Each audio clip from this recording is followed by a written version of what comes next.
अरे करो ना, किसने रोका? कर भाई कर, किसने रोका? 11th का रिवीजन कर सकते हैं, ये वो फलाना। करो ना, किसने रोका? And it's corona not corona. ठीक है, हाँ ठीक है। हाँ राम राम।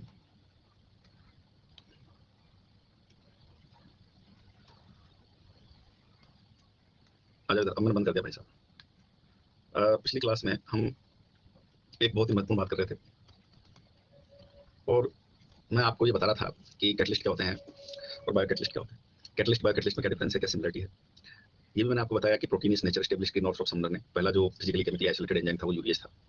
और उसके बाद जो है क्या नाम से एक बड़ी लोकप्रिय लाइन है कि all enzymes are protein but all proteins are not enzyme.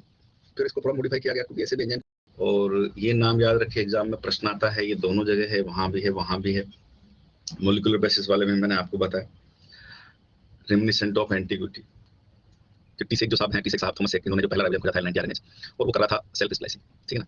तो आरएनए अपने आप को खुद मॉडिफाई कर रहा था, और ऐसा का ऐसा ही आज हमको यूकेरियोट में देखने को मिलता है। यूकेरियोट्स में जो जीन होता है उसको स्प्लिट जीन कहते हैं, जो एमआरएनए बनता है, एचएनएमआरएनए या स्प्लिट जीन या इमेच्योर एमआरएनए, और उसमें इंट्रॉन्स होते हैं जो नॉन कोडिंग पार्ट। तो ये इंट्रॉन्स का पाया जाना उस पुराने जमाने की प्रथा को दिखाता है। और जैसे कि कल समझाया था मैंने कल की क्लास में, स्प्लाइसियोसोम कॉम्प्लेक्स होता है, उसमें बेसिकली क्या क्या होते हैं, तो उसमें आरएनए होते हैं, प्रोटीन होते हैं, और कई सारे जो है snRNPs, small nuclear ribonucleic acid plus proteins, snRNPs. तो कई सारे एसएनआरएनपीज मिलकर के स्प्लाइसियोसोम कॉम्प्लेक्स बनाते हैं। वो स्प्लाइसियोसोम क्या कर रहा होता है, तो वो जो इंट्रॉन्स हैं, non coding part of mRNA है, उनको कट कर रहा होता है और कोडिंग पार्ट एक्सन्स को जोड़ रहा होता है सब। तो ये जो खोज थी ये बड़ी महत्वपूर्ण साबित हुई सब। मैंने कल आपको इसका मतलब बताया कि धरती पर पहला ऑर्गेनिक मैटर कौन है, धरती पर पहला लिविंग मैटर कौन है, तो धरती पर पहला लिविंग मैटर आरएनए आया। क्यों आया आरएनए? क्योंकि आरएनए के पास कैटालाइसिस था, आरएनए के पास डुप्लीकेशन था, और इसलिए उन्होंने कंसेप्ट ऑफ आरएनए वर्ल्ड दिया। आरएनए वर्ल्ड का जो कांसेप्ट है इन्होंने थॉमस सेक्सन इन्होंने ही दिया था, इनको भी नोबेल प्राइज मिला था। ठीक, तो ये तो एक हमने बात किया इसका, और अब हम बात कर रहे हैं जनरल प्रॉपर्टीज ऑफ एंजाइम की। और मैं फिर एक बार आपको याद दिला दूं कि ये सब आपको लिखा हुआ कहां मिलेगा, तो जो रेस्पिरेशन के नोट्स दिए हैं प्रिंटेड, रेस्पिरेशन के प्रिंटेड नोट दिए हैं। प्राची तुम तो डेली आ रहे हो, तुम क्या है नया कोर्स पेज पुराना कोर्स पेज, मतलब क्या कॉम्प्लेक्स बनाते हैं। वो स्प्लाइसियोसोम क्या कर रहा होता है, तो वो जो इंट्रॉन्स हैं, non coding part of mRNA है, उनको कट कर रहा होता है और कोडिंग पार्ट एक्सन्स को जोड़ रहा होता है सब। तो ये जो खोज थी ये बड़ी महत्वपूर्ण साबित हुई सब। मैंने कल आपको इसका मतलब बताया कि धरती पर पहला ऑर्गेनिक मैटर कौन है, धरती पर पहला लिविंग मैटर कौन है, तो धरती पर पहला लिविंग मैटर आरएनए आया। क्यों आया आरएनए? क्योंकि आरएनए के पास कैटालाइसिस था, आरएनए के पास डुप्लीकेशन था, और इसलिए उन्होंने कंसेप्ट ऑफ आरएनए वर्ल्ड दिया। आरएनए वर्ल्ड का जो कांसेप्ट है इन्होंने थॉमस सेक्सन इन्होंने ही दिया था, इनको भी नोबेल प्राइज मिला था। ठीक, तो ये तो एक हमने बात किया इसका, और अब हम बात कर रहे हैं जनरल प्रॉपर्टीज ऑफ एंजाइम की। और मैं फिर एक बार आपको याद दिला दूं कि ये सब आपको लिखा हुआ कहां मिलेगा, तो जो रेस्पिरेशन के नोट्स दिए हैं प्रिंटेड, रेस्पिरेशन के प्रिंटेड नोट दिए हैं। प्राची तुम तो डेली आ रहे हो, तुम क्या है नया कोर्स पेज पुराना कोर्स पेज, मतलब क्या? अध्यक्ष साहब बढ़िया है, मजे में है। चलो अब इधर ध्यान दे लो, इधर ध्यान दे लो। अच्छा ऑटो एनरोल नहीं हुआ यार, मैंने लिंक दिया था आपको इसका।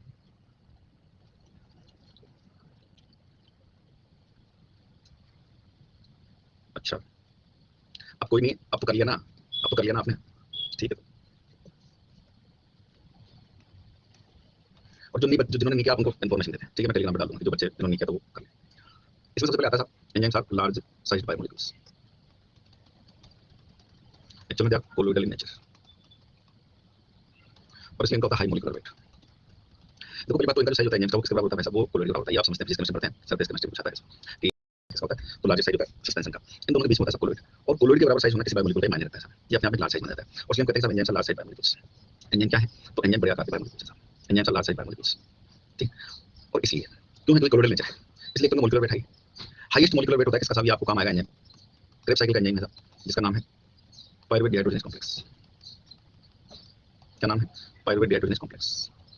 इस एंजाइम का हाईएस्ट मोलिकुलर वेट होता है। ठीक, और ये जो एंजाइम है हम देखेंगे आगे क्रेब्स साइकिल में लिंक रिएक्शन में काम आता है। रही बात इनका लार्ज साइज होने का फायदा क्या है, तो लार्ज साइज होने का फायदा ये है एंजाइम के साथ जुड़ता है रिएक्टेंट, और एंजाइम के साथ रिएक्टेंट जहां जुड़ता है उस साइड को क्या कहते हैं बताओ आप? Active site. क्या कहते हैं? Active site. तो मुझे बताइए कि एक एंजाइम के पास जो एक्टिव साइट की संख्या होती है वह एक होती है या गणित है? किसी एंजाइम के पास एक्टिव साइट की संख्या एक होती है गणित है, तो गणित है यानी मोर देन वन। और ऐसा इसलिए होता है, मैंने आपको बताया प्रोटीन का टेट्री स्ट्रक्चर होता है मोस्ट ऑफ एंजाइम्स, है ना, और आप जानते हैं कि उसका किस तरह का कॉन्फ़िगरेशन होता है टेट्री स्ट्रक्चर ऑफ प्रोटीन। तो उनके पास जो क्लेफ्स होते हैं, पॉकेट्स होते हैं, तो उन क्लेफ्स पॉकेट्स की संख्या बहुत ज्यादा होती है, और वो पॉकेट्स जो है एक्टिव साइट का काम कर रहे होते हैं। और मैंने ये भी बताया था आपको उस समय कि आरएनए क्यों एंजाइम का काम कर रहा होता है, क्योंकि आरएनए में भी क्लेफ्स बन जाते हैं, सिंगल स्ट्रैंडेड होता है तो ये क्लेफ्स बन जाते हैं, और इसलिए एक्टिव साइट का काम कर रहे होता है कि एंजाइम की तरह जो है आरएनए काम कर रहा होता है, राइबोसोम काम कर रहा होता है। और इसलिए enzyme required in minor quantity, enzyme required in minor quantity, enzyme की आवश्यकता बहुत कम मात्रा में होती है। क्यों? क्योंकि एक एंजाइम के पास more than one active site होते हैं, large number of active site, एक time large number of reactant जुड़ेंगे, लार्ज नंबर ऑफ रिएक्टेंट जुड़ेंगे तो at a time large number of product convert होंगे, है ना, and that's why enzyme required in minor quantity. ठीक, दूसरा प्रॉपर्टी है एंजाइम का, enzymes are proteinous in nature. The structure constituent of protein, what is the monomer of the protein? The monomer of protein is amino acid. तो basically enzymes क्या है, तो enzyme बने हैं अमीनो एसिड से। Amino acid मिलकर के क्या बनाते हैं सब, तो अमीनो एसिड मिलकर के बनाते हैं सब पॉलीपेप्टाइड चेन। तो बेसिकली जो एंजाइम है वह क्या है, तो वह पॉलीपेप्टाइड चेन्स है। और ये मैंने प्रोटीन जब आपको पढ़ाया था बायोमोलिक्यूल का पार्ट जो मैं पढ़ा चुका हूं आपको, तो मैंने बताया आपको कि राइबोसोम पर प्रोटीन का सिंथेसिस होता है तो इट रिक्वायर डिफरेंट कॉन्फ़िगरेशंस। तो जो एंजाइम होते हैं उन एंजाइम्स में ज्यादातर एंजाइम में कौन सा कॉन्फ़िगरेशन होता है, ज्यादातर एंजाइम में आपको मिलेगा सब स्ट्रक्चर ऑफ प्रोटीन लगभग 98%। लेकिन सिर्फ जो है टर्शरी नहीं तो प्राइमरी, सेकेंडरी, टर्शरी, क्वाटरनरी सारा स्ट्रक्चर ऑफ प्रोटीन आपको देखने को मिलता है। मतलब सब तरह के प्रोटीन प्राइमरी स्ट्रक्चर सबसे कम होता है, मतलब प्राइमरी स्ट्रक्चर प्रोटीन मिलेगा, सेकेंडरी स्ट्रक्चर प्रोटीन मिलेगा, टर्शियरी स्ट्रक्चर प्रोटीन मिलेगा, क्वाटरनरी स्ट्रक्चर प्रोटीन देखने को मिलेगा। एक बात प्रोटीन सिंथेसिस कहां होता है, कॉमन सेंस की बात है, कहां होता है प्रोटीन सिंथेसिस, तो राइबोसोम पर। और the site of synthesis of protein is ribosome, यानी एंजाइम का सिंथेसिस का साइट भी क्या है, तो राइबोसोम। एंजाइम कहां बनता है, राइबोसोम पर, और राइबोसोम पर बनते हैं under the control of gene. और ये मैं उधर चल रहा है साथ में मॉलिक्यूलर भी, तो उससे मैंने आपको पिछली क्लास में आपको बताया था कि जो लोग कर रहे हैं कि भाई ये कॉन्सेप्ट है कि वन जीन वन एंजाइम, जो मॉडिफाई होकर के क्या बना, वन जीन वन पॉलीपेप्टाइड, जो मॉडिफाई होकर के क्या बना, वन सिस्टोन वन पॉलीपेप्टाइड, है ना। और मैंने बहुत अच्छे से समझाया आपको, है ना। देखो पढ़ना अलग चीज होती है, समझना अलग चीज होती है। और ऐसा क्यों हुआ, तो पहली बात तो मैंने बताया कि most of the enzyme tertiary structure protein होता है, ग्लोबुलर स्ट्रक्चर प्रोटीन होता है, and that's why they are soluble in water, and that's why enzyme require water in the medium. ठीक, फिर पता चला कि भाई ज्यादा tertiary structure protein more than one polypeptide chain से बनता है, पूरा भेजा चाहिए concentration more than one polypeptide chain से बनता है। और ये जो more than one polypeptide chain है ये सिमिलर भी हो सकती है, डिफरेंट भी हो सकती है, ये समझ में आया। अगर सिमिलर है तो जीन सेम हो, लेकिन अगर डिफरेंट है पॉलीपेप्टाइड चेन तो डिफरेंट होगा। और मैं आपको बताऊं ऐसे different kind of polypeptide chain से बने हुए जो एंजाइम्स हैं वो सब एंजाइम वेरी वेरी धांसू एंजाइम की श्रेणी में आते हैं। दो चार नाम बता रहा हूं जो मेटाबॉलिज्म हमको काम आएंगे, एक तो काम ले चुके हैं, या तो नाइट्रोजन मेटाबॉलिज्म पढ़ा आपको, नाइट्रोजन याद है 2 minutes, what is the largest unit of nitrogen, what is the largest unit of nitrogen, हां MOF protein, and what is the smallest unit of nitrogen, iron sulphur protein, iron sulphur protein. ठीक, तो भाई साहब ये जो हैं, ये जो नाइट्रोजनेज की हमने बात की, उनमें पॉलीपेप्टाइड चेन डिफरेंट होती है। फिर वेरी धांसू एंजाइम लोग इसको फोटोसिंथेसिस में पढ़ने वाले 16 polypeptide chain 8 different cell respiration का वेरी धांसू एंजाइम साइटोक्रोम ऑक्सीडेज, जो हमको काम आते हैं। ये सब वेरी धांसू एंजाइम आते हैं, ये different kind of polypeptide chain से बनते हैं। और सिर्फ कांसेप्ट बदला के वन जीन वन पॉलीपेप्टाइड, तो अगर पॉलीपेप्टाइड चेन में अमीनो एसिड सीक्वेंस अलग है तो जीन अलग होगा, प्रोटीन सीक्वेंस अलग होगी। फिर समझ में आ गया भाई प्रोकैरियोट में सिस्टोन होता है, एक एमआरएनए में कई सारे सिस्टोन होते हैं, पॉलीसिस्टोनिक होता है। यूकैरियोट का जो एमआरएनए होता है वो मोनोसिस्टोनिक होता है, डीएनए एमआरएनए मोनोसिस्टोनिक होता है प्रोकैरियोट का, सॉरी यूकैरियोट्स का, और प्रोकैरियोट्स का पॉलीसिस्टोनिक। तो फिर वन सिस्टोन वन पॉलीपेप्टाइड, ठीक है। और ये बात महत्वपूर्ण जाती है। फिर आता है जो है enzymes are highly specific nature, the property of specificity. Enzymes are very specific for temperature, enzymes are very specific for pH, enzymes are very specific for substrate. सबसे पहले तो टेंपरेचर की बात करें, most of enzyme works on the temperature range of 20 to 30 degree Celsius. ये जो 20 to 30 degree Celsius का मैंने नाम लिया है, तो ये टेंपरेचर किसका है, बॉडी का है या एनवायरनमेंट का है, ये बॉडी का है। तो एंजाइम शरीर में शरीर के तापमान का काम रहे तो बॉडी का टेंपरेचर। और इसकी ऑर्गेनिज्म की आवश्यकता है कि वह अपने बॉडी टेंपरेचर को इस 20 से 30 डिग्री सेल्सियस के अंदर रखे। और फिर याद करो हमने इकोलॉजी में कंफर्म रेगुलेटर की बात की, हर ऑर्गेनिज्म की आवश्यकता है कि साहब जो वो अपने बॉडी टेंपरेचर को 20 to 30 डिग्री सेल्सियस, जिनमें एक इंटरनल मैकेनिज्म है जिससे वो अपने बॉडी टेंपरेचर में कांस्टेंसी बनाए रखते हैं तो वो रेगुलेटर कहलाते हैं, जिनमें नहीं है तो वो फिजिकली प्रयास करते हैं, व्यवहार से प्रयास करते हैं तो कंफर्मर कहलाते हैं। क्योंकि अगर बॉडी का टेंपरेचर चेंज हो तो एंजाइम प्रभावित होगा, एंजाइम प्रभावित होगा, मेटाबॉलिज्म प्रभावित होगा, मेटाबॉलिज्म प्रभावित होगा, ऑर्गेनिज्म डेड हो जाएंगे, मर जाएगा, मतलब जिंदा रहने के लिए बहुत जरूरी है। ठीक है, दूसरी बात कुछ ऐसे भी ऑर्गेनिज्म होते हैं भाई साहब like in deep hydrothermal vents where temperature more than 100 degree Celsius, how they carry out their metabolism. याद है, तो ये मैंने इकोलॉजी में आपको बताया, मैं याद दिला रहा हूं कि उनमें जो प्लाज्मा मेम्ब्रेन होती है, सेल वॉल होती है, वो हाईली टेंपरेचर रेजिस्टेंट होती है, हाईली ब्रांच लिपिड्स होते हैं, प्रोटीन्स होमोपोलर बॉन्ड्स होते हैं। इसके साथ साथ उनके एंजाइम भी टेंपरेचर रेजिस्टेंट होते हैं, वो हाई टेंपरेचर पर काम कर सकते हैं, एक्सट्रीम एंजाइम को बोलते हैं सर। ठीक, जो डीप हाइड्रोथर्मल वेंट्स होते हैं तो उनमें एडेप्टेशन है और उनमें एंजाइम भी वेरी हाई टेंपरेचर पर काम करने वाले होते हैं।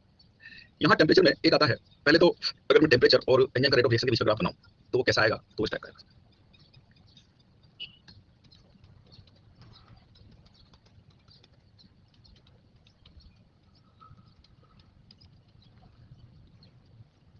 इस टाइप का ग्राफ है। ठीक, टेंपरेचर और रेट ऑफ रिएक्शन के बीच में अगर हम ग्राफ बनाते हैं तो इस टाइप का ग्राफ है, 20 to 30 डिग्री के बीच में एक एंजाइम ऑप्टिमम वर्क कर रहे होते हैं। एक आता है टेंपरेचर में कांसेप्ट ऑफ Q10, Q10 का मतलब क्वोशंट 10 या कोशंट, ये सब चीज काम आई है, A for apple, B for book है, सब चीज काम आई है, ठीक है ना, याद रखना। Q10 या कोशंट 10 या कोशंट 10 ये होता है एंजाइम के लिए 2। अब इसका क्या मतलब है, सरल भाषा में समझिए कि अगर आप 10 डिग्री सेल्सियस टेंपरेचर राइज करते हैं, 10 डिग्री सेल्सियस टेंपरेचर राइज करते हैं या 10 डिग्री सेल्सियस टेंपरेचर राइज होता है तो एंजाइम की एक्टिविटी डबल हो जाती है। और अगर 10 डिग्री टेंपरेचर घटाते हैं तो आधी हो जाती है, घटाते हो आधी हो जाएगी। अच्छा, ये पहले तो चीज समझ लीजिए कि 10 डिग्री सेल्सियस टेंपरेचर राइज करने से एंजाइम की रेट ऑफ रिएक्शन डबल हो जाती है। तो ये ऑप्टिमम लिमिट तक है जो हमने 20 to 30 डिग्री का, तो 30 डिग्री सेल्सियस तक है। मान लीजिए आप 30 डिग्री से 10 डिग्री बढ़ाएंगे 48 करेंगे तो रेट ऑफ रिएक्शन डबल हो जाएगी, नहीं आधी हो जाएगी, उल्टा और बढ़ जाएगी और बढ़ जाएगी। तो ये ऑप्टिमम लिमिट तक लागू होती है। एक तो आपने बेसिक चीज क्लियर रखे साहब, 15 डिग्री से 25 डिग्री किया तो डबल हो जाएगी, 25 से 35 किया तो डबल हो जाएगी, या 35 से 25 हुआ तो आधी हो जाएगी। ऐसे लिखा है एनसीईआरटी में कि जो है there is thumb rule about temperature reaction of enzyme. Thumb rule कुछ भी नहीं है, फिजिक्स का वो सब नहीं है चक्कर। थंब रूल ये है भाई साहब कि रेट ऑफ रिएक्शन डबल हो जाती है अगर आप उसको जो है 10 डिग्री बढ़ाते हो जाती है, अगर उसको ठीक है डबल हो गया और कुछ नहीं है भाई साहब, ठीक है। वो फिजिक्स वाले वो ऐसा ऐसा कुछ नहीं चक्कर, ठीक है ना। हाँ, तो Q10 का मतलब समझिए। अब ऐसा होता क्यों है, ऐसा होता क्यों है, ऐसा इसलिए होता है क्योंकि टेंपरेचर बढ़ने से जो एक्टिवेशन एनर्जी है 10 डिग्री टेंपरेचर बढ़ने से उस एक्टिवेशन एनर्जी में कमी आती है। और इतना सबको पता है भाई साहब कि एक्टिवेशन एनर्जी कम होगी तो रेट ऑफ रिएक्शन बढ़ेगी, ये सब जानते हैं। एक्टिवेशन एनर्जी कम होगी तो रेट ऑफ रिएक्शन बढ़ेगी, ये सब जानते हैं।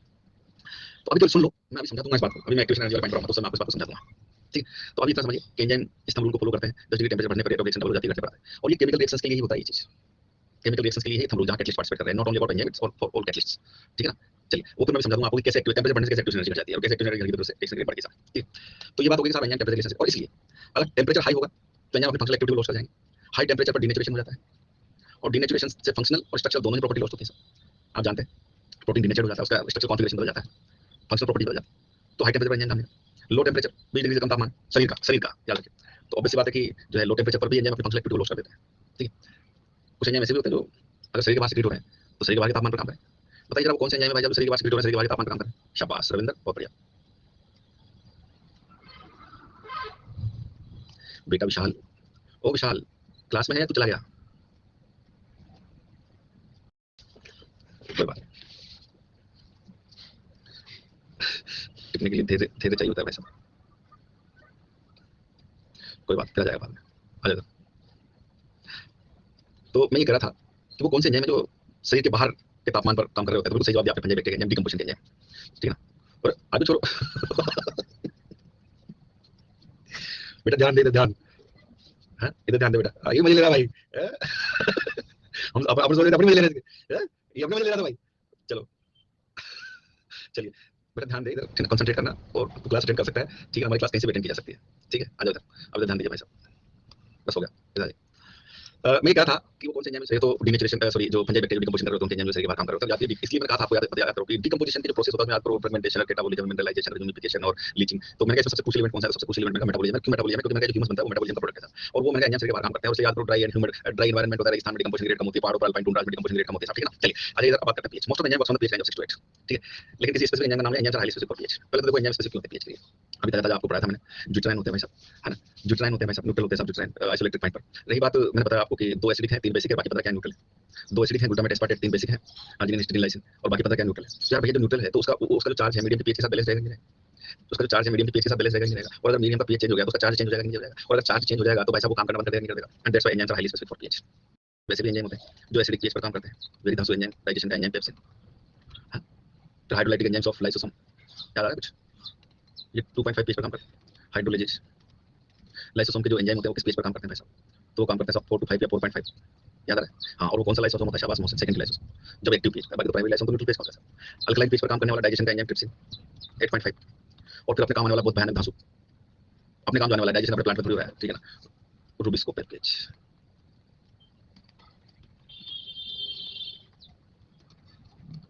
ये भी 8.5 पीएच पर काम करते हैं। अल्कलाइन पीएच पर काम करते हैं, 8.5 पीएच पर काम करते हैं। ये काम आने वाले अपने रूबिस्को पीएच, मेरे भी धांसू enzyme. Why enzymes are pH sensitive, मैंने आपको समझा दिया। तो एंजाइम का रेट ऑफ रिएक्शन और पीएच के साथ ग्राफ बनाया जाए तो वो कैसा आएगा साहब? तो रेट ऑफ रिएक्शन और पीएच के साथ ग्राफ बनाएंगे तो वैसा आएगा भाई साहब। ये प्रश्न नीट में आ चुका है।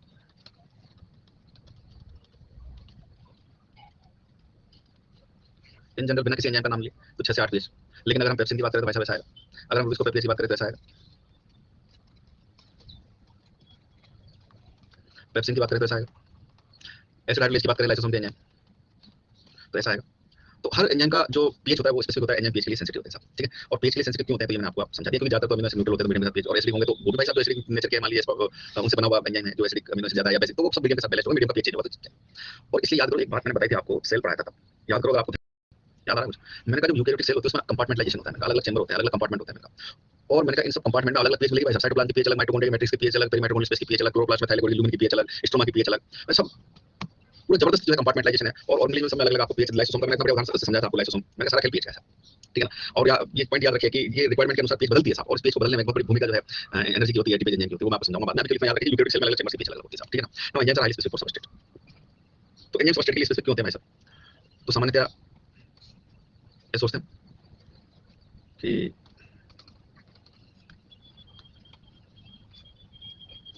ये एंजाइम का एक्टिव साइट है और ये इसका सबस्ट्रेट है, और इसलिए ये डब्बा इस डब्बे में फिट हो जाएगा। लेकिन अगर सबस्ट्रेट ऐसा हो तो डब्बा इस डब्बे में फिट नहीं हो, और ये जहाँ जुड़ता है वहाँ पर उसको बोलते हैं एक्टिव साइट। तो बंदे मुझे बताइए कि ये बात सही है कि ये डब्बा ऐसा एक्टिव साइट का कॉन्फ़िगरेशन ऐसा, सबस्ट्रेट का कॉन्फ़िगरेशन ऐसा, इसलिए ये डब्बा फिट हो गया इसमें, और ये इसका कॉन्फ़िगरेशन दूसरा है तो ये फिट नहीं होगा भाई साहब? क्या ऐसा चक्कर? ऐसा कोई चक्कर है नहीं यार, बताया था तुमको स्ट्रक्चर ऑफ प्रोटीन ये होता है भाई साहब, बताया था ना ये होता है प्रोटीन, तो एक्टिव साइट होता है। तो मैंने कहा एक्टिव साइट क्लेप्स होते हैं सब। तो परंतु जब ये ठूसो कि एंजाइम एक्टिव साइट को स्पेसिफिक कॉन्फ़िगरेशन नहीं होता, समझ में बात। एंजाइम के एक्टिव साइट का कोई स्पेसिफिक कॉन्फ़िगरेशन नहीं होता। मतलब भैया मेरे what is the active site? The clefts of pockets present on the polypeptide chain where the substrate molecule binds. ठीक है, तो फिर सर जब अगर ऐसा नहीं है चक्कर की कॉन्फ़िगरेशन स्पेसिफिक नहीं होता एक्टिव साइट का, तो फिर व्हाई एंजाइम स्पेसिफिक होती है सबस्ट्रेट? तो specificity of an enzyme towards substrate is not due to the configuration of active site but it is due to the specific sequence of amino acids present at the cleft. उस cleft में उस pocket में specific sequence of amino acid होते हैं जिसकी help से वो अपने सबस्ट्रेट को रिकॉग्नाइज कर रहा होता है। आई बात समझ में? तो ये जो स्पेसिफिसिटी है एंजाइम की towards the substrate, it is to the specific sequence of amino acid present at the cleft और pocket called as active site, and that's why enzymes are highly specific for their substrate. तो enzyme का तीसरा property होगा साहब, enzyme highly specific होता है के लिए अपने सबस्ट्रेट के लिए। एंजाइम का अगला प्रॉपर्टी साहब कि एंजाइम क्या करते हैं साहब? Enzyme increase the activation energy, sorry increase the rate of reaction, sorry by decreasing activation energy. Activation energy को घटा करके रेट ऑफ रिएक्शन को बढ़ा देते हैं साहब। आइए जरा पहले हम इसको समझें। यहाँ लिखा है प्रोग्रेस ऑफ रिएक्शन और यहाँ लिखा है पोटेंशियल एनर्जी, और एक्चुअली यही है एक्टिवेशन एनर्जी, और ये शुरू हो रखा है यहाँ से।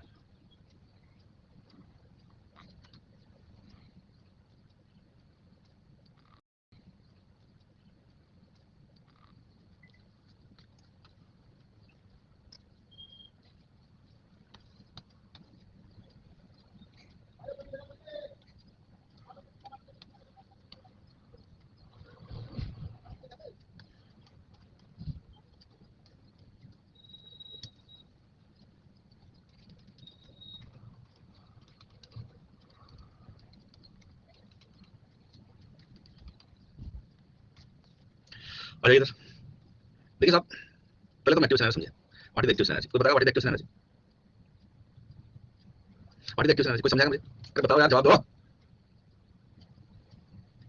देखिए साहब, सबसे पहले तो सबसे सरल डेफिनेशन ये है, energy required by reactant molecule to change into the product. सबसे सरल डेफिनेशन ये है, energy required by reactant molecule to change into the product is called activation energy. सबसे पहले डेफिनेशन सबसे सरल है, रिएक्टेंट को प्रोडक्ट में चेंज होने के लिए required energy is called activation energy. ठीक, एक डेफिनेशन ये है, it is a kind of energy barrier. अब ध्यान रखोगे भाई साहब, it is a kind of energy barrier. गौर से देखिए, पीले रंग से जो है ना एक्टिवेशन एनर्जी को दिखा हुआ है। It is a kind of energy barrier which must be overcome by the reactant molecules, which must be required by the reactant molecules to overcome the transition state of the chemical reaction or biochemical reaction, to overcome this transition state। ये जो आप देख रहे हैं ये transition state, ये transition state, इसको transition state कहते हैं। पहली बात तो transition state जो होती है कैसी होती है साहब? स्टेबल होती है कि अनस्टेबल होती है? यहाँ एंजाइम सबस्ट्रेट के बीच में जो बॉन्ड होता है वो स्ट्रांग होता है या वीक होता है? वीक होता है। देखिए ट्रांजिएंट और नॉन ट्रांजिएंट, दिस ट्रांजिएंट, ये पर्सनल नीड ऑफ प्रोसेस है, ये पर्सनल नीड ऑफ प्रोसेस है। चाहे एंजाइम हो चाहे ना हो, ये ट्रांजिशन स्टेट जरूर बनती है। अनस्टेबल स्टेट होती है एंजाइम सबस्ट्रेट के बीच में बॉन्ड वीक होता है। मैं बता दूं आपको, ये स्थिति होती है जहां रिएक्टेंट नहीं होता, प्रोडक्ट नहीं होता, और ये इधर भी लग सकता है, रिएक्टेंट भी बन सकता है, इधर भी लग सकता है, प्रोडक्ट भी बन सकता है, इधर भी लग सकता है, इधर भी लग सकता है। ठीक है, तो जब तक यह ट्रांजिशन स्टेट ओवरकम नहीं होगी तब तक रिएक्टेंट प्रोडक्ट में चेंज करेगा। जब तक यह ट्रांजिशन स्टेट ओवरकम नहीं होगी तब तक ये रिएक्टेंट प्रोडक्ट में नहीं चेंज होगा। समझ में आई बात? तो what is the activation energy? The energy required by reactant molecule to overcome the transition state of the chemical और biochemical reaction, to overcome the transition state of biochemical reaction is called activation energy. ये दूसरी definition होगी। अब जरा गौर से देखो कि जिसको हम एक्टिवेशन एनर्जी कह रहे हैं, इसको हमने जीरो से शुरू करने के बजाय कहां से शुरू किया? एक्स से शुरू। गौर से जीरो से शुरू करने के बजाय कहां से शुरू किया? एक्स से शुरू किया। एक्स से क्यों शुरू किया? ये जीरो से लेकर एक्स तक क्या है? तो जीरो से लेकर एक्स तक है फ्री एनर्जी ऑफ रिएक्टेंट, और फ्री एनर्जी याद करो मैंने सिखाया आपको कि what is the free energy? Energy available system for doing useful work. और हर सिस्टम के पास फ्री एनर्जी होती है, हर सिस्टम के पास अपनी अवेलेबल एनर्जी होती है, वर्क के लिए उसको फ्री एनर्जी कहते हैं। ठीक है, तो इसका मतलब इतनी एनर्जी तो ऑलरेडी रिएक्टेंट्स के पास है, इतनी एनर्जी तो ऑलरेडी रिएक्टेंट के पास है। तो एक डेफिनेशन ये भी है एक्टिवेशन एनर्जी की, the extra energy, the extra energy more than the free energy of the reactant, the extra energy more than the free energy of reactant required by the reactant to overcome the transition state to change into the product to undergo the chemical reaction is called as activation energy। ये बात समझ में? तो भाई इतनी energy already है, इसके अलावा जो चाहिए उनको रिएक्टेंट को प्रोडक्ट में बदलने के लिए या overcome the transition state, that is called activation energy. समझ में आई बात? अब यहाँ दो रिएक्शंस दी हुई हैं, एक विद एंजाइम, एक विदाउट एंजाइम, तो बताओ किसका एक्टिवेशन एनर्जी ज्यादा है? एंजाइम है या एंजाइम नहीं है? विद एंजाइम और विदाउट एंजाइम एक्टिवेशन एनर्जी कहां ज्यादा है? तो विदाउट एंजाइम बनेगा। एंजाइम नहीं है तो एक्टिवेशन एनर्जी ज्यादा है। एक्टिवेशन एनर्जी ज्यादा है तो ट्रांजिशन स्टेट बनने में चलेगा, ट्रांजिशन स्टेट बनने में चलेगा तो प्रोडक्ट बनने में कम है, तो ट्रांजिशन स्टेट जल्दी बनेगा तो प्रोडक्ट जल्दी बनेगा, तो रिएक्शन रेट ज्यादा होगी। तो दिख रहा है तो एक्टिवेशन एनर्जी कम होगी तो रेट ऑफ रिएक्शन ज्यादा होगी, एक्टिवेशन ज्यादा होगी रेट ऑफ रिएक्शन कम होगी। ये समझ रहा है? अच्छा ये प्रश्न नीट में आ गया कैसे? ए क्या है, बी क्या है, ऐसे करके विदाउट एंजाइम, विद एंजाइम। अच्छा ये रिएक्शन कैसे? Endothermic, exothermic. एक्टिवेशन को बोलो थ्रेशोल्ड, फ्री एनर्जी को, एक्टिवेशन को बोलो थ्रेशोल्ड, फ्री और एक्सोथर्मिक, एक्सोथर्मिक। ठीक है, तो देखिए रिएक्टेंट का एनर्जी लेवल हाई है, प्रोडक्ट का लो तो एनर्जी रिलीज होगी वैसे। तो एक्सोथर्मिक ये प्रश्न आ चुका है, endo, exo, with enzyme, without enzyme, transition, ये सारा प्रश्न पूछा जा चुका है। ठीक है, नाउ अब ये तो समझ में आ रहेगा एक्टिवेशन एनर्जी ज्यादा होगी, रेट ऑफ रिएक्शन कम होगी, एक्टिवेशन एनर्जी कम होगी, रेट ऑफ रिएक्शन ज्यादा होगी। तो भाई साहब ये बताओ एंजाइम ऐसा करते क्या है कि जिससे ये एक्टिवेशन एनर्जी कम हो जाती है? अब आते हैं मूल मुद्दे पर। सर डिफरेंट पाथ प्रोवाइड करते हैं, विश्वास करें सर डिफरेंट पाथ प्रोवाइड करते हैं। थोड़ा प्रकाश डालें विश्वास रेजेंट में आकर के, जो समझा सकता है यहाँ रेजेंट में आकर के थोड़ा प्रकाश डालें इस बात पर, रोशनी भी डाल सकते हैं।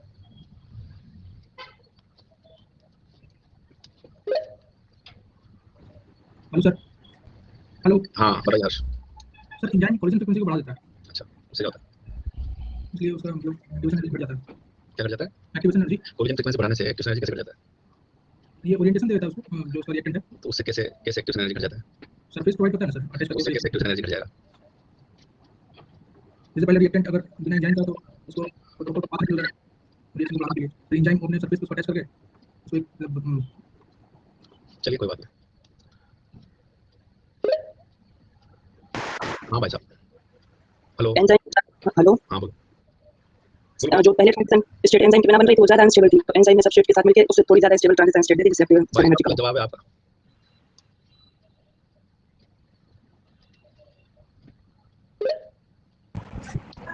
हाँ राज। हाँ सर, एंजाइम कोलिजन फ्रीक्वेंसी को इंक्रीज कर देता है, तो उससे जो ओरिएंटेशन प्रोडक्ट है उसमें जो हेड ऑन कोलिजन होता है वो ज्यादा होता है, तो रिएक्टेंट से प्रोडक्ट बनने में आसानी होता है। जितना ज्यादा हेड ऑन कोलिजन होगा उतना ही प्रोडक्ट बनेगा रिएक्टेंट से। जो बात बोलनी चाहिए वो नहीं बोल रहे। तो जोर से बोलो, आवाज नहीं आ रही। एंजाइम जो आती है वो साथ-साथ रिएक्टेंट का फ्री एनर्जी भी बढ़ा देती है और साथ-साथ वेटेड एनर्जी उसको घटा देती है।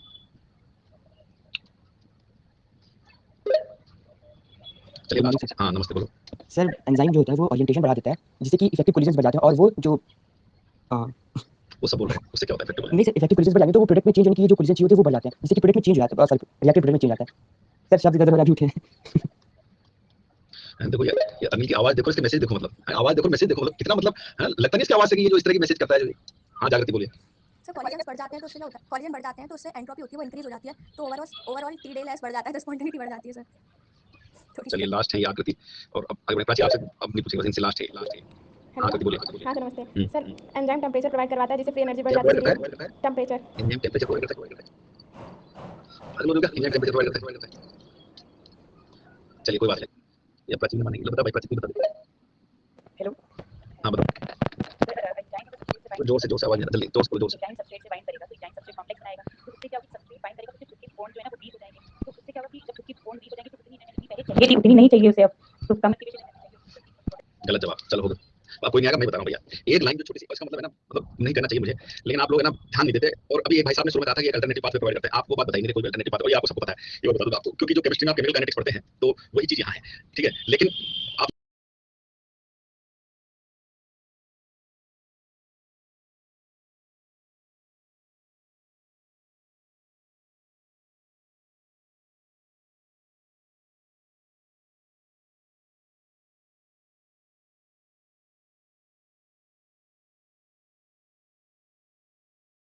आप सुनो, ऐसा क्या करते हैं कि एनर्जी कम हो जाती है। देखो भैया, इतनी एनर्जी ऑलरेडी रिएक्टेंट के पास है, इससे काम नहीं चलता। इसके अलावा जो चाहिए दैट इज रिएक्टेंट। तो आप इतना तो समझ रहे हो इस ग्राफ से कि भैया इसको रिएक्टेंट को क्या चाहिए। अच्छा ये बताओ, बिना बिना बिना एंजाइम के बिना कैटलिस्ट की रिएक्शन नहीं हो रही है, बताओ।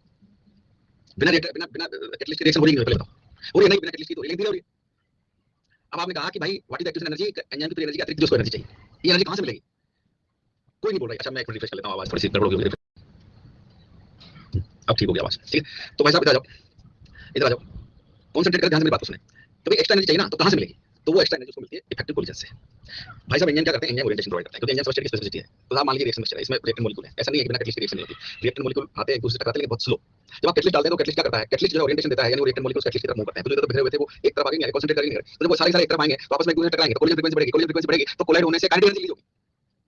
उन रिएक्टेंट मॉलिक्यूल्स को एक्स्ट्रा एनर्जी मिलेगी, किसकी वजह से? उस कोलिजन की वजह से। और जो एक्स्ट्रा एनर्जी मिलेगी तो रिएक्टेंट का एनर्जी लेवल बढ़ करके इतना हो जाए। इतनी एनर्जी ऑलरेडी थी, तो पहले रिएक्शन कहां से शुरू होती है? एक्स से। अब जब कैटलिस्ट डाला, उसने ओरिएंटेशन दिया, उनको कंसंट्रेट किया, उनकी कोलिजन फ्रीक्वेंसी को बढ़ाया, तो रिएक्टेंट को एक्स्ट्रा एनर्जी मिलेगी नहीं मिली? और जब रिएक्टेंट को एक्स्ट्रा एनर्जी मिली तो रिएक्टेंट का एनर्जी लेवल बढ़ करके एक्स से क्या होगा भाई? तो रिएक्शन कहां से शुरू होगी? वाई से। Provide a new pathway for the reaction with low active energy. और भाई साहब इसको ये जो नहीं यहां से लेकर यहां तक, तो इसको हमने इस पे लिखने पे यहां बढ़ा दिया। ये जो वाई से शुरू हुई ना, इसको नहीं सुनते समझ में आई बात? अच्छा ये सबको याद है, सबको याद है ये बात कि साहब catalyst provide the alternative pathway for the reaction, सबको याद है भाई साहब। अच्छा समझ में नहीं आ रहा how they provide alternate pathway. अब आया समझ में how they provide alternate pathway. अरे भैया रिएक्शन पहले एक्स से शुरू हो रही थी, अब वाई से शुरू होगी। क्यों वाई से शुरू होगी? क्योंकि अब एक्स से क्यों शुरू हुई थी, कितनी एनर्जी थी, वाई से क्यों शुरू हुई, अब उसको एक्स्ट्रा एनर्जी मिली, तो रिएक्शन एक नए पाथवे पे चली ना। पहले एक्स के बजाय वाई से शुरू हो रही है, तो इसका एक्टिव एनर्जी कम है। ये दिखाने के लिए हमने यहां नीचे बना दिया, इसको यहां से दिखाने के लिए यहां बना दिया। आया बात समझ में? आगे बात समझ में? और इसलिए एक्टिव एनर्जी को घटाते हैं, एक्टिव एनर्जी घट जाती है, एक्टिव एनर्जी घट जाती है तो रेट ऑफ रिएक्शन बढ़ जाती है भाई साहब। समझ में आ गया? चलो अब इसी पर मैं वो पॉइंट बताता हूं आपको, इसी पर वो पॉइंट बता देता हूं आपको। तो भी हमने थोड़ी देर लिखा, मैंने कहा भाई टेंपरेचर हम 10 डिग्री बढ़ाते हैं तो एंजाइम की रिएक्शन की रेट डबल हो जाती है। और मैंने क्यों जाती है? क्योंकि मैंने कहा एक्टिव एनर्जी घट जाती है। फिर वही बात, टेंपरेचर बढ़ने से क्या, टेंपरेचर बढ़ने से क्या हुआ, रिएक्टेंट की फ्री एनर्जी बढ़ती है नहीं बढ़ती? याद करो वाटर पोटेंशियल बढ़ा था, उसने बताया टेंपरेचर बढ़ेगा तो फ्री एनर्जी बढ़ेगी, एक्सटर्नल प्रेशर लगाएंगे फ्री एनर्जी बढ़ेगी, याद आ रहा है? तो भोटों टेम्परेचर बढ़ने से फ्री एनर्जी बढ़ेगी, मतलब रिएक्टेंट की एनर्जी लेवल बढ़ेगा तो एक्टिव एनर्जी घटेगी। समझ में आ गई बात? हाँ, इसको समझना। चलिए ये हो गया, अगले प्रॉपर्टी बताते हैं भाई साहब, और वो है एक तो एंजाइम का टर्नओवर नंबर और एक है केएम कांस्टेंट। ये एंजाइम की एफिशिएंसी को मेजर करने के लिए कहा टर्नओवर नंबर, टीओएन का मतलब टर्नओवर नंबर। टर्नओवर नंबर का मतलब क्या होता है साहब? The number of reactant molecules change into product, number of reactant molecules change into product by one molecule of an enzyme. एक एंजाइम के मॉलिक्यूल के द्वारा कितने रिएक्टेंट के मॉलिक्यूल को यूनिट टाइम में प्रोडक्ट में जो है बदला, that is called turnover number. Highest होता है साहब किसका? तो ये होता है साहब कार्बनिक एनहाइड्रेट्स का। और बहुत ही सिंपल सी रिएक्शन है, CO2 और वाटर को जोड़ करके बनता है H2CO3। इस रिएक्शन को कैटलाइज करता है साहब। This is considered the fastest enzyme of living world, ये प्रश्न आता है। और इसका है 360 लाख रिएक्टेंट मॉलिक्यूल्स पर मिनट, तो 300 कितना परसेंट कितना हो रहा है पर मिनट? 360 लाख है, तो परसेंट कितना हो गया? 6 लाख, 6 लाख पर सेकंड। एनसीईआरटी में सेकंड में लिखा हुआ है साहब, श्याम सुंदर 6 मिलियन पर सेकंड, 6 मिलियन पर सेकंड। भाई 6 मिलियन पर सेकंड नहीं होता भाई, इतना मुझे पता है कि 1 मिलियन में 10 लाख होते हैं, इससे आगे का पीछे नहीं पता, ठीक है ना? हाँ ठीक है, तो 6 लाख पर सेकंड। और ये याद रखिए फास्टेस्ट एंजाइम कार्बनिक एनहाइड्रेट हो गया। चलो आ जाओ इधर। नहीं ये इतना लिखा है, 6 लाख पर सेकंड लिखा है ना, वो देख लेना आप, 6 लाख पर सेकंड लिखा है। आ जाओ। अब आते हैं बहुत महत्वपूर्ण बात पर, केएम कांस्टेंट। केएम कांस्टेंट को समझने के लिए समझना पड़ेगा साहब Michaelis Menten reaction kinetics. Michaelis Menten reaction kinetics, Michaelis Menten reaction kinetics क्या है पहले तुमको समझना पड़ेगा। इधर ध्यान दो, भोटो कंसंट्रेट करो, ये सबस्ट्रेट कंसंट्रेशन और ये रेट ऑफ रिएक्शन। और याद करो ये बात मैंने आपको समय बताई थी जब मैंने आपको मिनरल न्यूट्रिशन पढ़ाया था, याद है? फैसिलिटेटेड ट्रांसपोर्ट, और वहां मैंने एक्स एक्सिस पे लिखा था मिनरल कंसंट्रेशन और वाई एक्सिस पे लिखा था रेट ऑफ फैसिलिटेटेड ट्रांसपोर्ट, याद है? एक्टिव बेसिस तो कोई ध्यान नहीं मिला, जहां कैरियर मेरिट और वो Michaelis Menten reaction kinetics follow करता है। हां बस वही चीज है, मैंने जो भी सिचुएशन दिखाता है वो Michaelis Menten reaction kinetics follow करता है। तो enzyme Michaelis Menten reaction kinetics follow करते हैं सब। माइकलिस मेंटन रिएक्शन काइनेटिक्स का मतलब क्या? तो with increase in substrate concentration the rate of enzymatic reaction increases reach to its maximum, पहुंच गया, एंड देन बिकम कांस्टेंट, है ना? जैसे सबस्ट्रेट कंसंट्रेशन बढ़ेगा रेट ऑफ रिएक्शन बढ़ेगी, एक मैक्सिमम रेट को प्राप्त करेगी। ये जो मैक्सिमम रेट है ना, इसको बोल देते हैं बच्चों V max, the maximum velocity attend by the enzyme. उसके बाद फिर कांस्टेंट। ठीक, ऐसा क्यों होता है? ऐसा क्यों होता है? क्योंकि एंजाइम सिचुएशन दिखाता है। ये मैंने बताया था कि एक्टिव साइट सैचुरेटेड हो जाएंगे, तो फिर जब तक जब वो एक्टिव साइट खाली होंगे तब नहीं एक्टिव रहेगा। जैसे वहां तक कैरियर में जो मिडल बाइंडिंग साइट होते हैं वो खाली हो जाते हैं, तो फिर नहीं रहेगा। मान लो आपने जो है क्या नाम से 10 एंजाइम ले लिया साहब, और एक के पास जो है 2 एक्टिव साइट, तो एट टाइम वो 20 जोड़ सकते हैं। तो जैसे रिएक्टेंट बढ़ेगा, है ना, 5 10 15 20 25 30, तो 20 होते हैं तो मैक्सिमम रेट पर निकले। फिर उसके बाद एंजाइम तो कोई 10 के 10 है और रिएक्टेंट जो है बढ़ता जा रहा है, तो एक कांस्टेंट रेट से रिएक्टेंट को प्रोडक्ट पे चेंज करते हैं। तो एक्चुअली कौन फॉलो करता है मैं समझा चुका हूं आपको पहले भी, माइकलिस मेंटन रिएक्शन काइनेटिक्स जो सिचुएशन दिखाता है, एंजाइम सिचुएशन दिखाता है कि एक्टिव साइट सैचुरेटेड होते हैं। तो ये तो हो गया साहब वी मैक्सिमम। अब अगर मैं कहूं ये वी मैक्सिमम है तो ये क्या है? तो ये साहब वी मैक्सिमम का था, बोलो सुन, and this half of V maximum, this half of V maximum is called as Km constant. What is Km constant? सुनो ध्यान से, सुनो पहले, सुनो। What is the KM constant? The substrate concentration at which the rate of reaction become half of the maximum rate. Repeat again. The substrate concentration at which the rate of reaction become half of the maximum rate is called as KM constant. यह बस समझो थोड़ी सी कि maximum की आधी rate जिस substrate concentration में enzyme achieve कर लेते हैं that is the KM constant. हां भाभी बड़ी उससे कह रही है। हां सर आ जा। क्या क्या? मैक्सिमम मैक्सिमम का ये क्या भाई? ये क्या? ये मैक्सिमम मैक्सिमम का था क्या? ये क्या भाई? आओ जरा समझा कर रहा था। आपको ये समझ नहीं आता भाई, मुझे बताना पड़ता है कि आपको समझना है। हो जाए इसको समझते हैं। बहुत भोले हो आप लोग, इतना आपको उल्लू बनाया गया है नहीं कुछ मत, तो आप कुछ भी मान लेते हो भाई साहब। सही बता रहा हूं मैं आपको, तो कुछ भी मान लेते हो आप लोग। अगर मान लो कोई तुमसे पढ़ाने वाले कहते हैं ना, देखो बच्चों मैं मंगल ग्रह रहता हूं और मैं मंगल ग्रह आप लोगों को पढ़ाने के लिए, आप वो भी मान लो हां यार मंगल ग्रह रहता हूं, भगवान कसम ऐसे मानो आप। सही कह रहा हूं मैं आपसे, आप मान लो इसको। इतना भोट भी नहीं होना चाहिए इंसान को, है ना? कई लोग बताते हैं भाई साहब, मैं देखता हूं बड़ा आश्चर्य होता है भाई साहब, ऐसे मतलब ऐसे फंडे मार होते हैं ये सब्जेक्ट था को ना बात अगर लिखाएंगे। हां आ जाओ। अब मैं सवाल का जवाब देना स्टार्ट। ठीक है, थोड़ा सा इसको ठीक करना, थोड़ा सा ठीक करना। यहाँ 2 एंजाइम है, सिमिलर काइंड ऑफ रिएक्शन को कैटलाइज कर रहे हैं, ए और बी है। अब मैं सवाल का जवाब देना पूरा। मुझे बताइए इन दोनों एंजाइम का बी मैक्सिमम सेम है या अलग-अलग? पहले बताओ, पहले मैं सवाल का जवाब दूं, इन दोनों एंजाइम का बी मैक्सिमम सेम है या अलग-अलग है? तो बी मैक्सिमम सेम।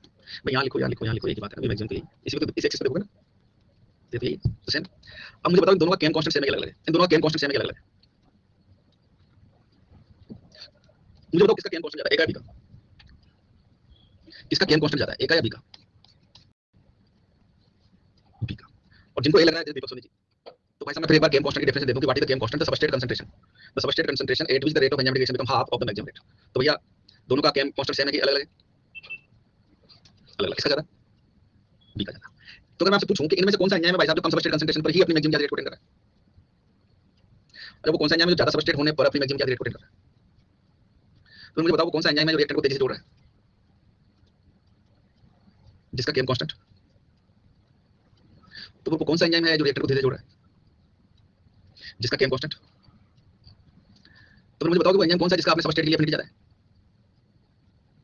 जिसका केम कांस्टेंट। वो कौन सा एंजाइम है जिसका अपने सबस्ट्रेट के लिए अपने एफिनिटी कम है, जिसका केम कांस्टेंट। समझ में आया? ये होता है केम कांस्टेंट।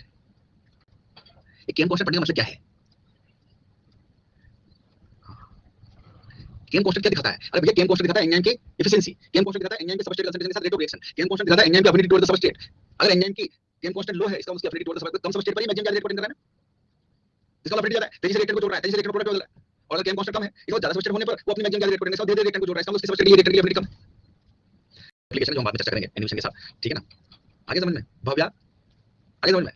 हाँ ये बताना चाह रहे थे, ठीक है ना? उस समय नहीं बताए थे यार, वैसे इमोशनल मत हो जाया करो आप। हाँ आगे समझ, हाँ सर आगे जब तक दिमाग आपका राजी ना हो, है ना? चलिए ये होगा सब जनरल प्रॉपर्टी और बात करें स्ट्रक्चर पे।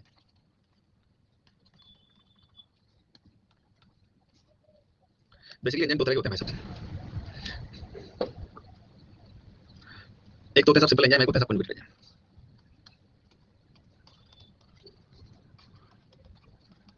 सिंपल एंजाइम क्या? तो ऐसे एंजाइम जो बने होते हैं सिर्फ प्रोटीन के, ओनली एंड ओनली प्रोटीन, ठीक है। कंजुगेटेड तो कंजुगेटेड होते हैं साहब, जैसे बताया था मैंने कंजुगेटेड प्रोटीन, मेटलो प्रोटीन याद है, तो जिनमें प्रोटीन के साथ नॉन प्रोटीन पार्ट होगा।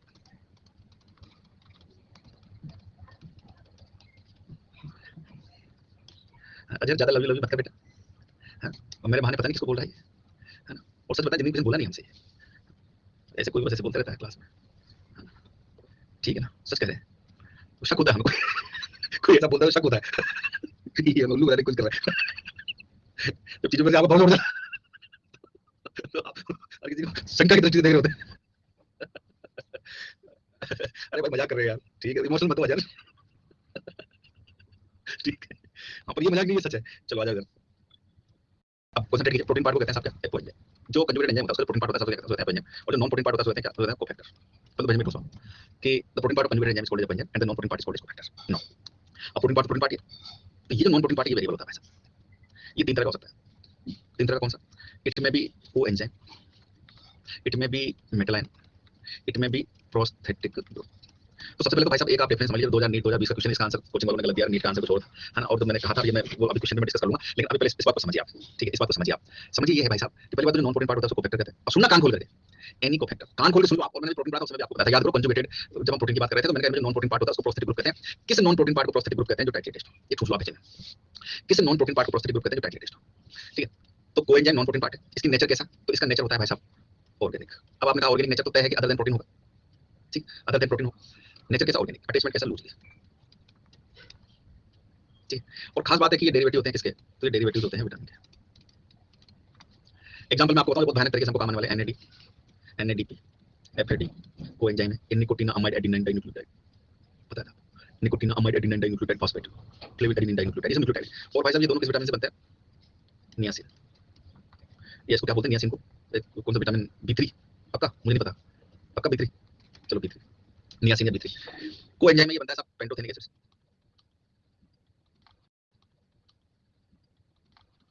ये बनता है पेंटोथेनिक एसिड से। अब सुनना ध्यान से यार, ये से B5 और B3 मत करो यार तुम, ये राइबोफ्लेविन से होगा, ये होगा एपीडी की बात कर रहा हूं मैं, है ना? राइबोफ्लेविन, हाँ ठीक ठीक ठीक। ये NAD NADP तो नियासिन B3 और ये फ्लेविन FAD जो होता है राइबोफ्लेविन B5, ठीक है? देखो भाई साहब लूजली अटैच्ड, ठीक? लूजली अटैच्ड है, समझ में आ गया? रिएक्शन के समय एपोएंजाइम के साथ जुड़ेंगे और रिएक्शन में आ जाएंगे। तो जो भी लूजली अटैच्ड ऑर्गेनिक नेचर का उसको क्या कहेंगे? जो भी लूजली अटैच्ड ऑर्गेनिक नेचर का, मुंडे से निकलने से बहुत कॉमन है लूजली अटैच्ड ऑर्गेनिक कहेंगे कोएंजाइम। और अगर मान लो यही ऑर्गेनिक कंपाउंड या कोएंजाइम टाइटली अटैच्ड हो तो उसको क्या कहेंगे? तो उसको प्रोस्थेटिक ग्रुप।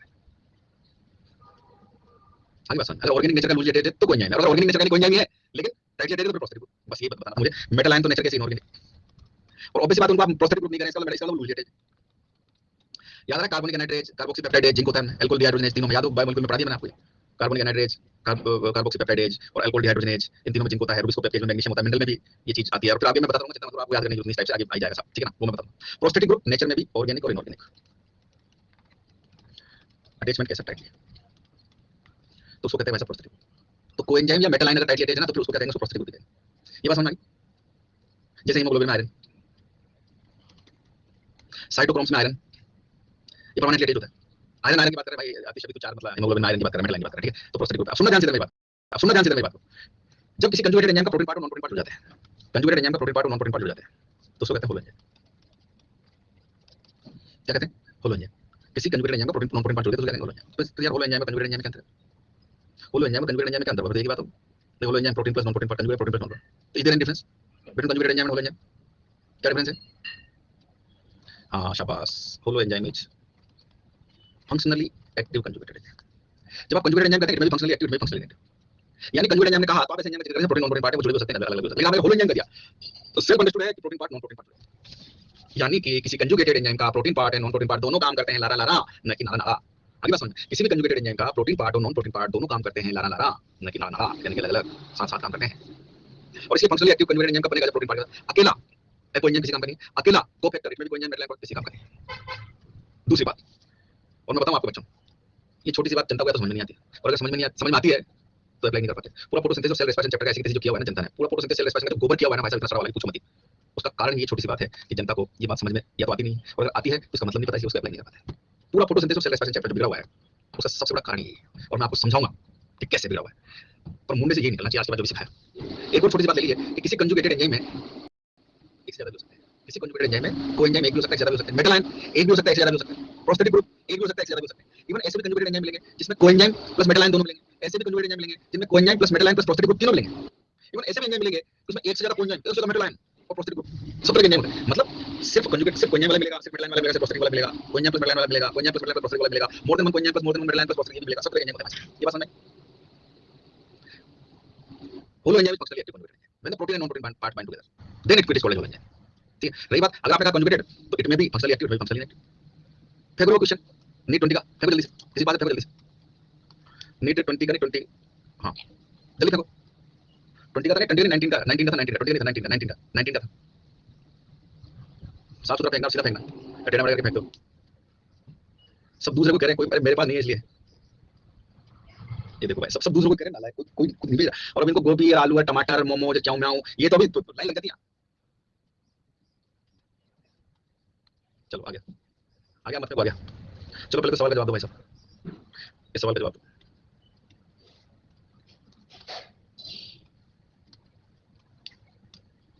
रहने दो भाई, अब मत भेजो, पोल में जवाब दो, पोल में जवाब दो। Consider the following statement, coenzyme और metal ion that is tightly bound to enzyme protein is called as prosthetic group. Coenzyme और metal ion that is tightly bound to enzyme protein is called as prosthetic group. A complete catalytic active enzyme with its bound prosthetic group is called as coenzyme. Select the correct option, poll में जवाब देना। Both and B are true, A is true, B is false, both and B are false, A is false, B is true।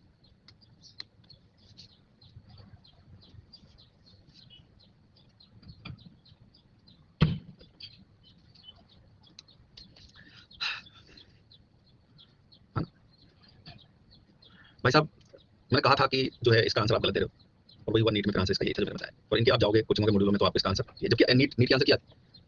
ठीक है, अब बताइए कि coenzyme और metal ion that is tightly bound to enzyme protein is called as prosthetic group, ये सही है कि गलत है?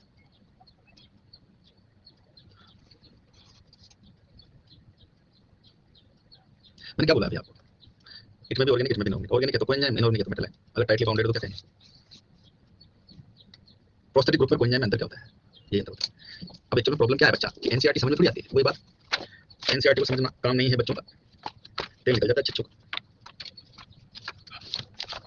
खोलो बायोमोलिक्यूल, अरे कहाँ गए एंजाइम, खोलो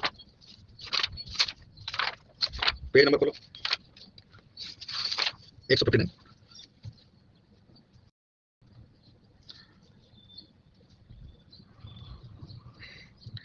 कोफैक्टर, ठीक है, दूसरा पैराग्राफ।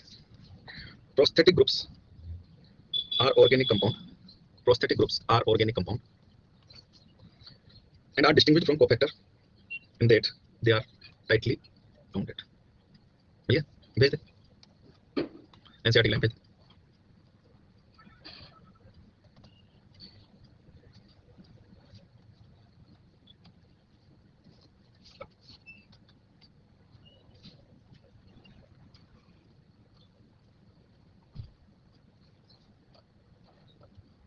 अब आप जो मतलब निकालना चाहिए इसका निकाल लीजिए।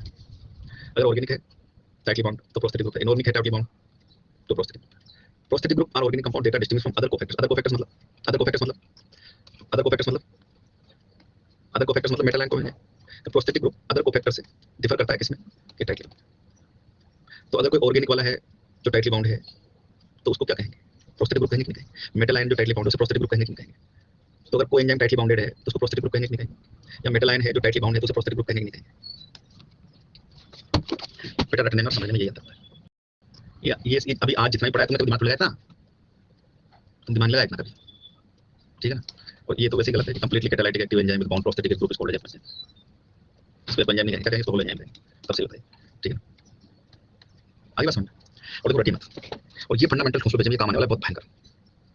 अब अनमोल यही होता है भाई। अरे नहीं समझ में आती यार, एनसीईआरटी को मजाक समझ रखा है आपने एनसीईआरटी को। सही कह रहा हूं आपसे। और आप तो फील हो गया होगा, इतना पढ़ लिया आप मेरे से, आप तो फील हो गया ना कि कितनी खतरनाक किताब है। और मैंने उस दिन भी आपसे कहा था कि भैया जब रिवीजन करो ना तो गलत में मत पा लेना कि डायरेक्ट एनसीईआरटी रिवाइज कर रहे हो। नोट्स पढ़ लेना प्लीज, थोड़े से पढ़ लेना, क्योंकि वो चीजें तभी याद आएंगी आपको। नोट्स जरूरी है। और कहते हैं एनसीईआरटी से ज्यादा मुझे आता है। भाई साहब मैं चैलेंज करता हूँ, एनसीईआरटी जिसको समझ में आती है ना, पहली बात वो सब्जेक्ट का एक्सपर्ट होगा, वो सब्जेक्ट में ग्रेजुएट पोस्ट ग्रेजुएट होगा, उसने 10 किताबें पढ़ी होगी, एक किताब नहीं 10 किताब, एक टॉपिक के लिए 10 किताब पढ़ी होगी, तब एनसीईआरटी समझ में आएगी, नहीं तो नहीं समझ में आएगी। मेरे को पता है, ये मैंने किया है ये, इसलिए मुझे पता है। बहुत ही मतलब अलग किताब है ये, मैं कुछ भी क्या बोलूं मैं आपको, ठीक है। हर चैप्टर में, अरे भाई साहब क्या बोलूं मैं अभी, second option explain, second option में तो क्या ये एंजाइम नहीं होगा, ये एंजाइम तो गलत है ना, ये तो होलो एंजाइम होगा ना। Complete catalytic enzyme, complete catalytic enzyme को क्या कहेंगे, होलो एंजाइम। चलिए इसके बाद समय समाप्ति घोषणा मेरी क्लास है अभी, इसके बाद आएगा, बस ये ध्यान रखिए। इसके बाद अपन पढ़ेंगे क्लासिफिकेशन अगली में। और भाई साहब जिसको भी प्लांट फिजियोलॉजी समझनी है, फोटोसिंथेसिस रेस्पिरेशन समझना है, ये क्लास बिल्कुल मिस ना करें आप। आने वाली जो क्लास है बिल्कुल भी मिस ना करें, मतलब इन्हीं में सब कुछ है। हाँ आज पढ़ के भाई साहब शाम को 5 बजे ट्रांसपोर्ट की, शाम को 5 बजे ट्रांसपोर्टिंग प्लांट की परख है, 5:30 बजे, ठीक है। चलिए समय समाप्ति घोषणा होगी, मेरी क्लास है 11 बजे, ठीक है। हाँ इकोलॉजी चल रहा है अभी। हाँ आज वो कम्युनिटी इंटरेक्शन खत्म हो जाएंगे, प्रोटोकॉल वगैरह बचा है, थोड़ा सा चर्चा करेंगे उसकी, ठीक है ना। चलिए ओके।